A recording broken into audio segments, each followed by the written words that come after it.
अस्सलाम वालेकुम। आज हम शुरू करने लगे हैं इनोवेशन एक सीरीज़।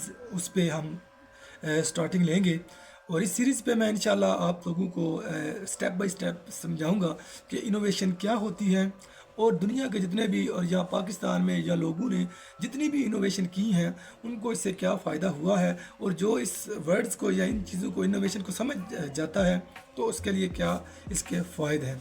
तो इंशाल्लाह ये मेरी जो एक सीरीज़ है अपने ही तास वकास अहमद इस चैनल पे मैं बनाने लगा हूँ। इंशाल्लाह मैं कोशिश करूँगा कि इस सीरीज़ को शुरू से लेकर एंड तक लेकर चलूँ। तो शुरू करते हैं आज की इस वीडियो को। पहली जो एपिसोड है वो इस इनोवेशन सीरीज़ की। सबसे पहले हम शुरू करेंगे कि इनोवेशन और इस्लाम। इनोवेशन और इस्लाम, इसमें इनोवेशन क्या कहते किसके हैं और इस्लाम इस बारे में क्या कहता है।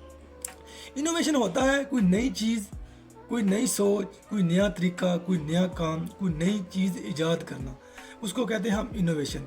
जैसे मोबाइल है, मोबाइल एक इजाद है इंसानी, लेकिन इसमें अब नई नई ऐप्स आ रही हैं, नए नए टूल्स आ रहे हैं, तो ये एक इनोवेशन है। नई नई चीज़, जैसे हम यूट्यूब पे लेक्चर देते हैं, जैसे हम एजुकेशन पहले भी पढ़ाते थे क्लासरूम में, लेकिन अब हम यूट्यूब में भी इनको पढ़ा सकते हैं, तो ये एक इनोवेशन है। एजुकेशन तरीका तदरीस को मैं भी आपको एक इनोवेशन दे रहा हूँ, तो ये एक इनोवेशन है इंशाल्लाह। इस इस्लाम क्या कहता है, कुरान मजीद में आता है, शायद सूरह ज़ुमर में है और आयत नंबर 9 है कि अल्लाह ताला कहता है कि जो जानने वाले हैं और जो नहीं जानने वाले क्या वो बराबर हो सकते हैं। तो इसी तरह हदीस में आता है कि नबी अकरम सल्लल्लाहु अलैहि वसल्लम का फरमान है कि इल्म हासिल करना मर्द और औरत हर मुसलमान पर फ़र्ज़ है। तो इस तरह इनोवेशन भी एक इल्म है और आज वही लोग कामयाब हैं जो इनोवेशन करना जानते हैं और इनोवेशन कर रहे हैं। नई नई सोच, नए नए तरीके और नए नए काम कर रहे हैं। लेकिन कुरान और हदीस में ये चीज़ तो नहीं है, लेकिन ये चीज़ है, अगर आप इस्लामी या अखलाकी दायरे कार, जो इस्लामी दायरा कार हैं, अगर आप उनसे हट के इस इनोवेशन का इस्तेमाल करते हैं तो ये आपके लिए फ़ायदा मंद नहीं है, बल्कि ये इस्लाम से अगर हट कर है तो ये एक इल्म नहीं है, बल्कि ये एक फसाद बन जाता है, बल्कि एक शैतानी अमल बन जाता है। तो आप देखते हैं कि आप आज जो भी हो रहा है वो इसी तरीके से चल रहा है। बहरहाल मज़ीद मैं इंशाल्लाह इस पे बात करता रहूँगा। तो ये हो गया कुरान और हदीस के हवाले से।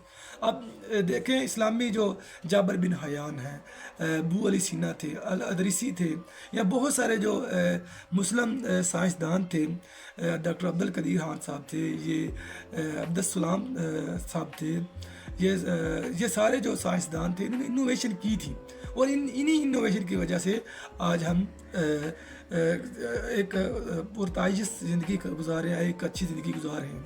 तो ये वाला मेरा टॉपिक है, इंशाल्लाह इसको साथ साथ हम करते जाएंगे।